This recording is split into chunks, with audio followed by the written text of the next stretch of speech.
right, so let's see if all of my technical difficulties are worked out for this evening. I'm doing a little new setup again. So thanks for joining us at VocaLocals, and we're going to have an awesome program here this evening. We're going to bring on right now first-time guest and amazing VocaLocal, pretty much another superstar that we have. Last time we had on the superstar Kristen Megan, and all of the amazing work that she's been doing in her local community, as well as across the state and across the nation. And Sandy Betten, who we're going to have on tonight, she's been doing a lot of the same kinds of works. So Sandy, well, now I want to make sure that we got all my settings, so I don't have like my friend Jeremiah and have some dead sounds here. So hopefully everyone can hear me. If you can hear me, give me a shout. Hello, Adam. Sounds like everything's good. All right, cool. All right, well, we're going to bring Sandy on here. Hello. Hello. Look at that. Let's bring it up with a big view here. All right, Sandy. Now, Sandy, everyone, has not seen the show before, she said. And so I told her, we're just going to get on. We're going to do a little chat, and we're going to do this stuff.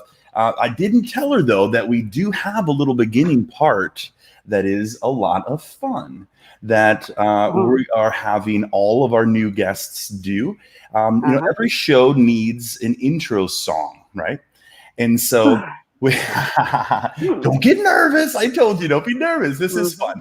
So now some people are singers, some people aren't singers. And so what I've done is I have a little thing that we do, and we do it either singing back and forth, or you can chant it back and forth. But we have a VocaLocals jingle. Okay. And there's some hand motions. So pay attention, because it gets a little tricky as well. Okay. So what we do is we go, I'm a VocaLocal. So you can chant it like that or sing it, and you point at yourself. So I say it first, and I go, I'm a VocaLocal. And then you say, I'm a VocaLocal. Okay. I can handle that. So let's try that one. I'm a VocaLocal. I'm a VocaLocal. All right. And then the next part is I point at the camera and I say, you're local, not vocal. Okay, so we switch the words around to make it a little tricky. So we go, you're local, not vocal. All right, and then you do that as well, and then you repeat. So I'm a VocaLocal. I'm a VocaLocal. Yes, you're local, not vocal. You're local, not vocal. That's right. And then together we say, be a VocaLocal too. Okay, I can do that. It's easy. Yeah, it's simple, right? All right, ready? So let's do it all together. Ready? Can we do it all together in order? Right? All together. I'm a VocaLocal. I'm a VocaLocal. You're local, not vocal. You're local, not vocal. Be together. Be a VocaLocal. I'm sorry, you're supposed to do. I need to move my camera. Be a VocaLocal too. All right. Yes. All right. Ready? One more time. All together. Now we're gonna one more time. Okay. One more time. We're gonna do it all the way through. We're gonna do it all together at the end, and it's gonna be awesome. All right. Ready? So I'm a VocaLocal. I'm a VocaLocal. You're local, not vocal. You're local, not vocal.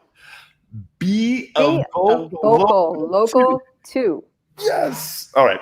I don't know. We got to figure out how to do that ending better. I don't know. I think with the delay a little bit with the technology, it makes it a little awkward on that. So we'll get there. But hey, that was awesome. Thank you so much, Sandy, for humoring me in that. I like to torture some people maybe a little bit in the beginning of my shows now, but it's okay. It is. That's fun. Okay. You mentioned that you had Kristen Megan on before. She's a tough act to follow. I know. It's all right, though. Like I said, you've been very active locally. I know that you've helped put on, I think, the Trump boat parade, I believe, and some other things you've done. You've been part of. So yeah, I've just been a participant. That's all. You've been a participant? Okay. All right. Well, you did get vocal locally right now, and that's why I wanted to have you on the show, because we kind of had a big thing happen just this weekend again in Michigan. We did. President Trump came, right? Right now. And I saw that you.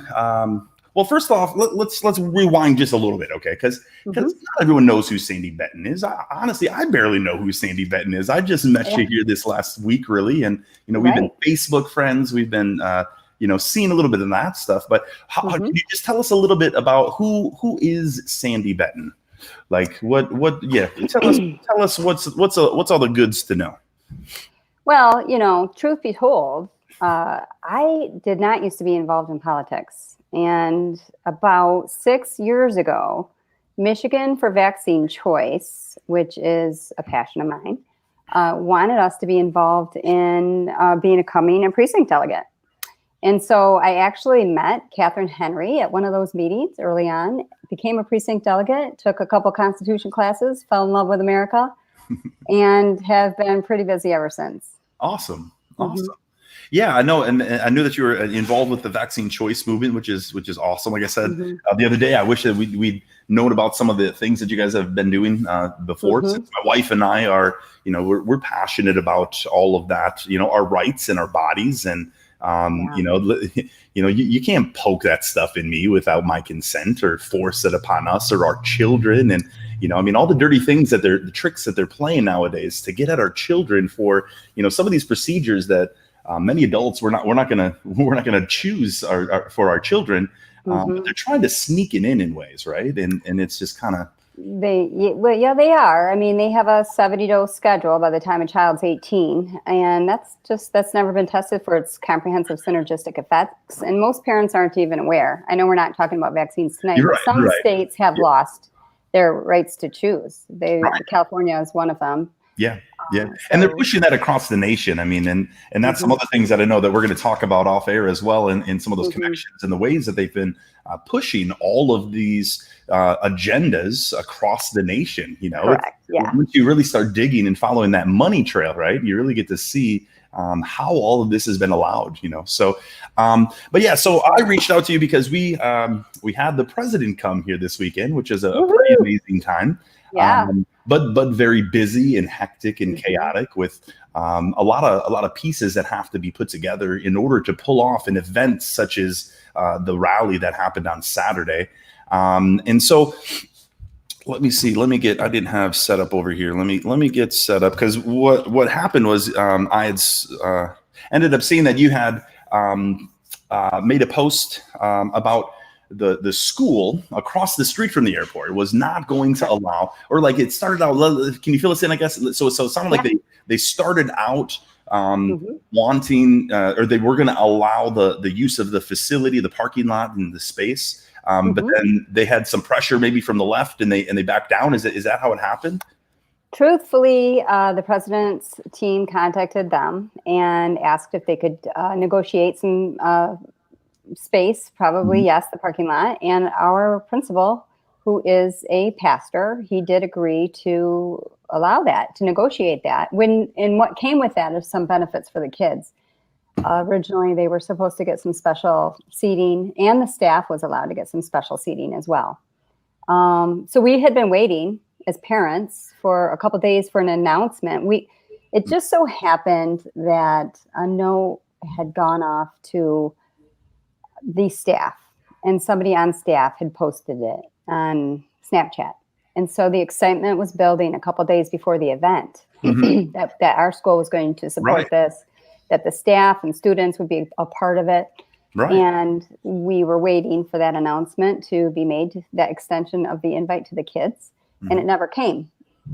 And so we found out then on Thursday night that it was rescinded. Right. Because some people on the board were not in support of allowing the president to use our parking lot. The reason told was it was too political. Too political, right? Well, that's the motives for a lot of these decisions, right? Is simply political power and political means prevents everyone from taking action, right? Whether it's because they don't want to be made fun of by their peers or literally destroyed in the media, right? Because that's what happens nowadays when you stand up against any sort of political movement or political force, especially ones that are as dangerous really as the Black Lives Matter and all of these things that we're seeing from the left right now. It is a very scary thing to see this Marxism so prevalent in all of our systems today, because it's in all of our systems, and people don't recognize that, right? Now, I was pulling up here. I was looking at your post because I think that you ended up making a post about it, right? So I did. you were pretty upset, and so you said, "Man, I got to do something, right? I gotta be vocal. I gotta let some people know. Hey guys, do you all know that this is happening? Let's make some noise, right?" Let me see here if I can see the best way to do this here. There we go. There we go. I don't know if anyone can see that on there though. It's kind of small. Let me see if I can zoom in on it. There we go. So you had a pretty cool post here where you took a picture. You had the pictures of the school. I mean, showing the proximity. I mean, yeah, and it was, and I can verify it is pretty darn close. I parked in the school by the ball fields and just walked directly across the street and down the long roadway right into the event. It was pretty awesome to be able to park right there.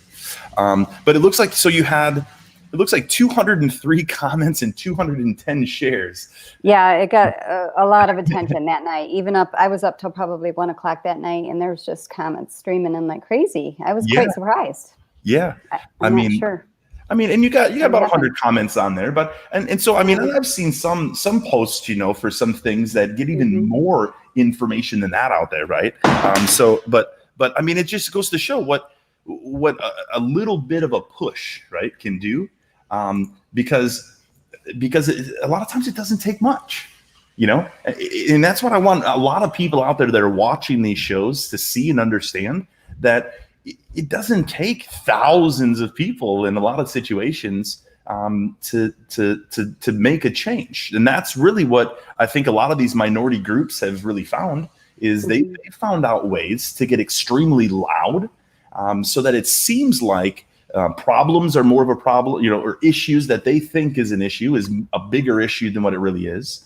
They really blow these things out of proportion. And for us as conservatives that are, what they call the silent majority, right? We're just afraid too many times. And so I guess, why were you not afraid, Sandy? Like, what is it about you that's different, I guess? What do you think is different that allowed Sandy Betten to just stand up and say, hey, I'm gonna make sure that, we have the president coming here. This will probably never happen again in my lifetime. Who knows? We want to see this, participation happen.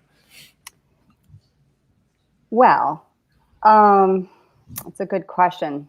Complicated question, actually. Why am I vocal? Easy stuff. Tell us all about Sandy, and why you're Sandy, right? It's building. Well, it's my vocal actions, my comments nowadays, my involvement in politics. It used to be 4 years ago. I can remember sitting on a soccer field watching a game and having to whisper about the fact that we voted for Trump. A lot has changed since then, right? Yeah.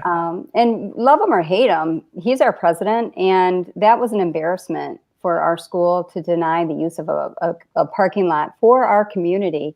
And I could have taken a couple different actions that night, but there wasn't a lot of time. One action would have been to contact the principal or to contact the board, but it was Thursday night. We were going into Friday, late Thursday night. We were going into Friday with him coming on Saturday. So time was of the essence. And the best course of action, I thought at that point, was to put a respectful post out there asking for people to get involved. And it was easy. It is so easy. I would encourage everybody to be involved in such a small way, really. Right. So essentially you just saw something, you knew in your heart, this isn't right. I better just send a message. And with social media today, I think we all can agree that it's by far the most efficient way to get information out, as long as they allow you to get it out, right? So not the most efficient all the time anymore. Right. But things like this, obviously, things that are local community, situations, still by far the best way to make an impact. That's why I love this show. That's why I love talking to people from all over the state that are making an impact simply because they've seen something that wasn't right and they speak out about it. It really is simple. We do try to encourage, I guess. So what kind of advice do you think? I mean, is there anything you think you can give those out there? I mean, it's I mean, it is just simple and easy. I mean, we went over that, I guess. I'm just trying to think if there's any other kind of tips that we might be able to give some of these folks out there. I mean, it's just, I guess, how do we, get people to just be brave, right? I mean, that was my post last week on Monday, I believe it was, that, just have the courage to be disliked, have the courage to step out of your comfort zone and have a little bit of bravery. I think that a little bit of bravery, it just goes such a long ways nowadays, doesn't it? Yeah, I've been finding as the more vocal I am, the more blessed I am. I could suffer a lot more than I have with the posts that I've put out there. And God just keeps blessing me. Until I see that change, I'm going to keep doing what I'm doing. And I would encourage everyone else to. It's almost like it's the Trump effect, right? Yeah. I mean, he's very vocal. He's very bold. And he's obviously continuing to grow in popularity, regardless of what the left is telling us right now. So we need to be strong for him. We need to support him. And, we also need to support our country, America First policies, religious freedom, our rights that come from God, not government. And, if we're not going to stand for those, who will? Right. It's not a time to be shying away from these issues right now. Right. There's a lot on the line. Absolutely. Yeah, it is amazing to see how many people are stepping up too. I mean, it truly has been amazing over the last 7 months. Some of my history, I've explained to people that I've literally felt crazy at times over the last 5 years since I went through this really intense political training. And things that I now see because of the knowledge that I have of the world around me. I know things, I see things that others just do not see. And so this has been such a blessing for me in this time because I've been able to talk with people about things that I've been seeing going on for a long time that they simply haven't understood. So I know the Lord is definitely at work and blessing in all of these things. I too agree that our job as if we call ourselves a Christ follower, that our job is to shine lights into the dark world. We are the salt, to be the salt and the light is what the Bible tells us. And so I think that we've kind of got a lacking of understanding what that means and what that looks like. And just speaking out, that's literally all it is. It truly is. Because I as well, the more that I've been speaking out about things that I just simply know are wrong, the more that I know that I'm blessed, just the more opportunities that arise, and just the stronger I know that I become as well to be able to handle those difficult situations. When like this weekend after the Trump event, I went to the protest where the protesters were located, and I spoke with them for a little bit, and I allowed them to just get in my face and scream full out, and trying to get me to be as angry as they were back at them. But I had no reason to be angered at them, and I simply said that. Why are you so angry at me? I've done nothing to you to get screamed at in my face. I would like to talk. And you know what? They stood there for a few minutes and they left, because guess what? When you react, when you don't shoot those dark arrows back, it doesn't fuel them anymore. Their fire goes away, and conversations then can start. And so, it's all tied together, right? In learning how to navigate it, especially in this crazy world of 2020. I think it's like 2020 just kind of, it's like we're in a snow globe and someone just shook it up this year. That's all it is. Oh yeah. Yep. We got all kinds of things going on. Yeah. So in only a few weeks here, I mean, how many days is it until the election? Now we've got, 2 weeks. 2 weeks from tomorrow until the election. What do you have any big plans for the election day? Are you going to be working at any polls or doing any of that kind of stuff? Yeah, I'll be poll challenging. And all right. I need to finish my training yet, but I got to get that done. I've done that before. It's a big deal, everywhere. I think it's an even bigger deal in places like Muskegon and on the east side of the state, right? Yep. Record number of because absentee absentee, yeah. ballots and all the different changes and things that are going on. I mean, it is going to be interesting. That's what I did at the Trump event as well, as I talked to everyone about becoming a poll challenger. Good. Getting everyone to understand the importance this year, right? I mean, if we do not have integrity of our voting process, and it's not to say that our clerks don't have things down. I did talk to some people that seem kind of almost offended, like I'm saying that the clerks can't do their job or something. But unfortunately, the truth is that, mistakes happen or incidents happen. The importance of those poll challengers being there is in the incident of something happening, right? So that we do have other eyes that can hold them to be, uphold that integrity of the process. If we don't have integrity of the process, we literally are in nothing but chaos. I don't know. I think we've got too much chaos right now still in our world. I think, wonder why. I wonder why we have so much chaos. Yeah. Well, I don't know. Maybe because this is Satan's lair and he's been allowed to play around way too much. Yeah, especially this year, right? This year, right. I don't know. We're not over yet, too. That's what, unfortunately. Yeah, I would agree. I don't think the polls are the election's going to lighten anything up. I mean, there's a lot of threats and different things out there. There are. Hopefully they just do fizzle out after the election, because I think you see it as well. I have no doubt in my mind we're going to see a landslide victory for Donald Trump.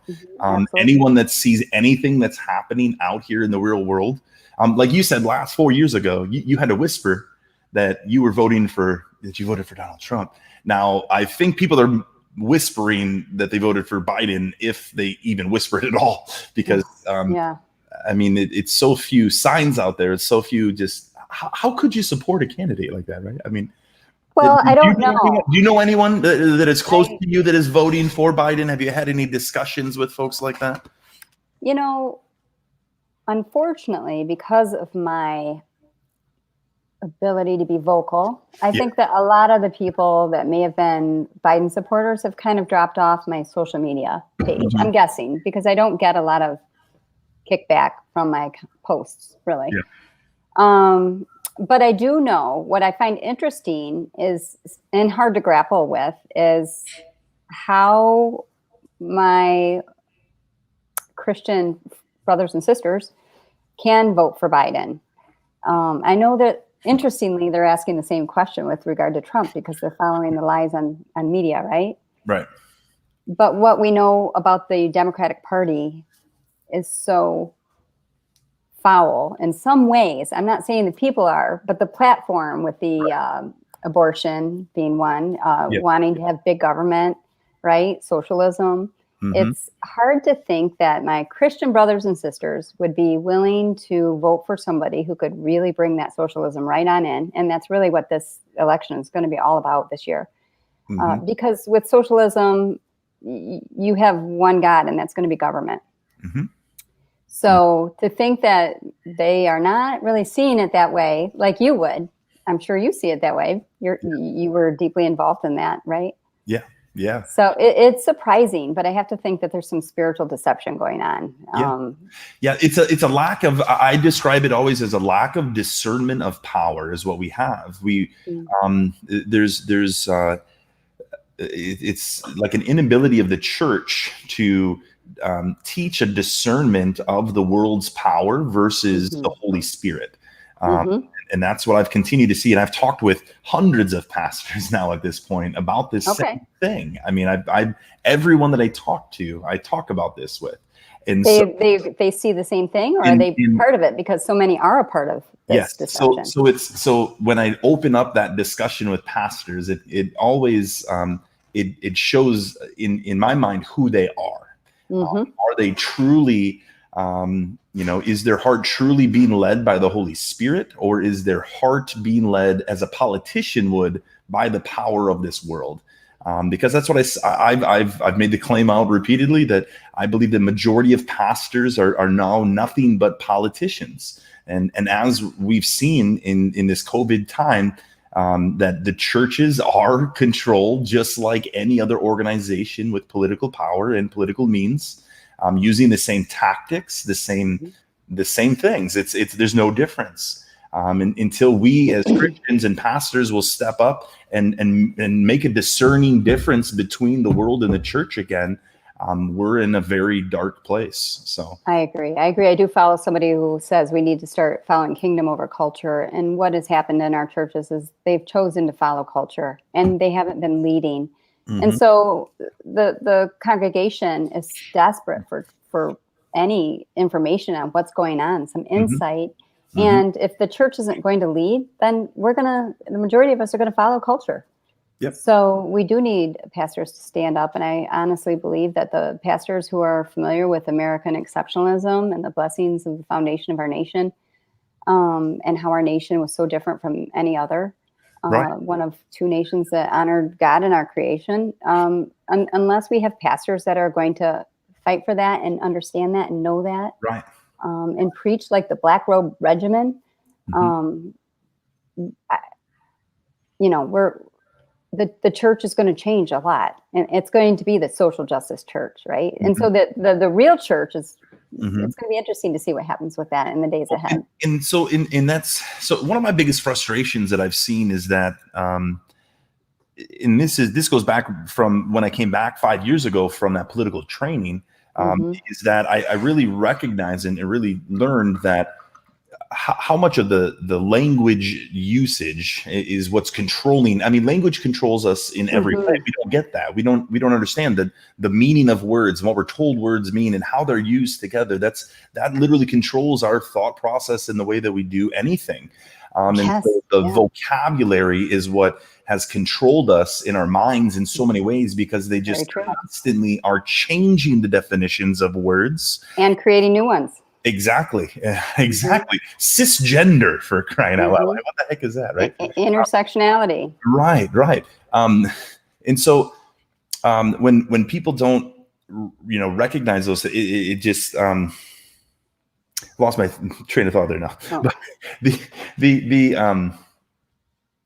heard words. You were talking about words. How the left is very good at controlling that, right? Planned Parenthood. Yeah. Got me thinking intersectionality, and that threw me off there. I don't know why. But so because that's what I've seen. And so the training that I went through, right? I mean, that's really what they literally teach and train is controlling the narrative constantly through the verbiage that you're using. And so I'm frustrated when I see churches and pastors from the pulpit using secular verbiage, using the same exact words and language that's being used by the diversity, inclusion, and equity cult, because that's what I feel it is. And so when they're using that, they like in the excuse that I receive from my pastor when I sat down or when I've reached out and when I've discussed this with them is that, well, these are topics that are being discussed nationally. These are the words they're using. And so we're going to use the words so that it's familiar and they'll know, right? And that they kind of tie it in some other way. And so they do it in some way or pattern. Well, I truly believe that they need to understand that to find the different verbiage to use to explain the same things. To not use the words that they're using in these systems. It's the only way that we're going to break it. We have to do a defining difference. The world is dichotomous. There's right and there's wrong. And so there's a divide that has to happen between the world and the church. And so that's where I've been struggling. I don't know if that makes a lot of sense, I guess, but to me it makes sense. I know, because I know the power of that language, right? So. Yeah, no, I absolutely agree. I was attending a church this spring that had a few interviews during the time of COVID, during the shutdown. And one of the interviews started out with a premise that systemic racism is a problem in America today and white privilege exists. Yeah. So I've listened to a lot of information on this, and that is not how the church should be tackling this, because all people have value. We all come to the cross broken, and we God does not view us in groups based on skin color. Right. He views our sin as our own individual sin, right? We're responsible for that, not my skin color or not the group that I'm put in by society. So the church does need to start controlling that more, and changing the narrative, not buying into it. Changing the narrative only, and by that I mean, let's go back to the Bible, right? Let's go back to Scripture and see what it says about simplify humanity. things. I mean, the devil does what he does to complicate things, to make it more confusing, which creates chaos, which allows him to reign. And and that's what I continue to see through this time. All the groups that I've been working with, I've continued to remind them that there is nothing to fear, because evil was defeated on the cross, and the only battle that we are in as Christians is not against any of these dark forces we see out and about.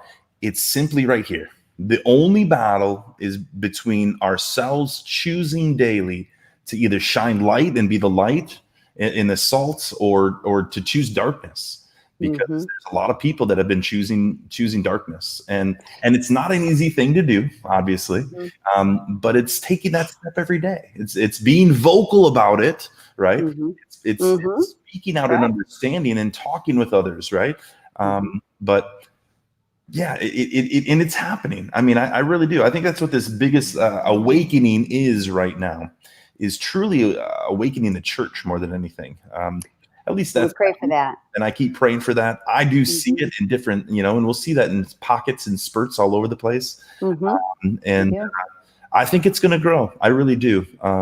Hopefully with some of our upcoming rallies, I know that we're going to do some things hopefully a little differently. And we're going to, like I said, try to stay calm and just speak with any of the protesters or dissenters that we have with us, because we just want everyone to be free, and so many people have a lack of understanding of what freedom is. They think our rights come from the government through the Constitution, and that's not how it works. Our rights are simply that we're free to be free, and the Constitution was written by us to create the government, and in ways so that the government cannot trample upon our rights. That's what makes America different.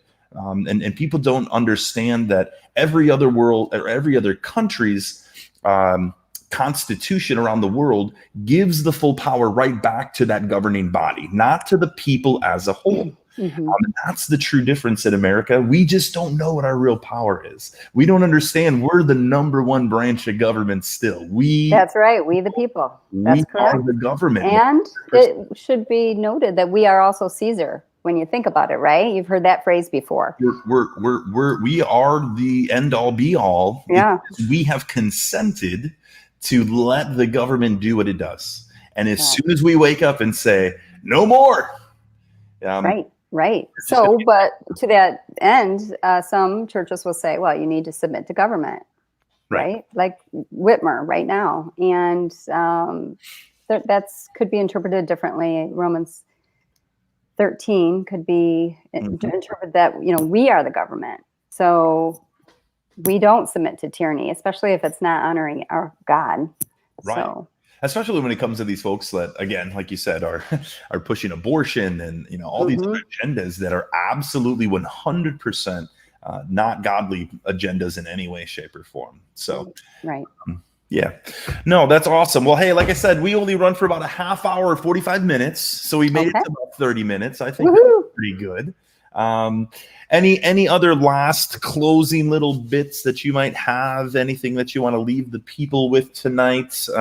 Anything you got coming up or going on that you're going to be at that they should go to, or anything exciting, or I don't know, anything good?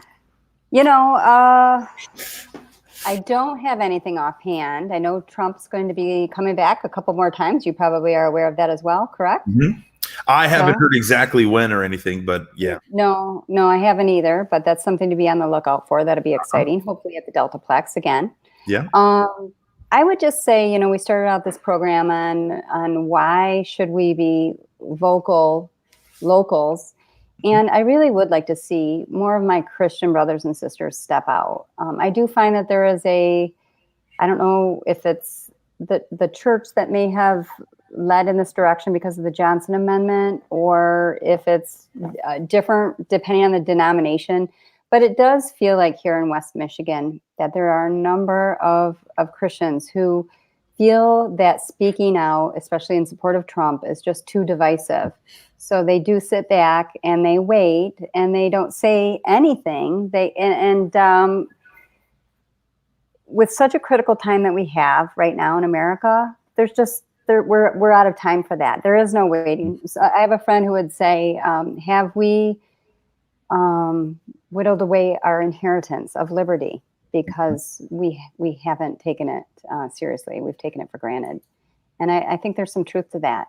It's with socialism on our doorstep, we have no time left to be silent. Absolutely. So, Absolutely. be vocal. Yes. Be a vocal local. Be a vocal local too. That's what. Woohoo. All right. Well, thank you so much, Sandy. I'm so glad I've been able to meet you, and I look forward to working with you on some grassroots initiatives here in the future. I would love it.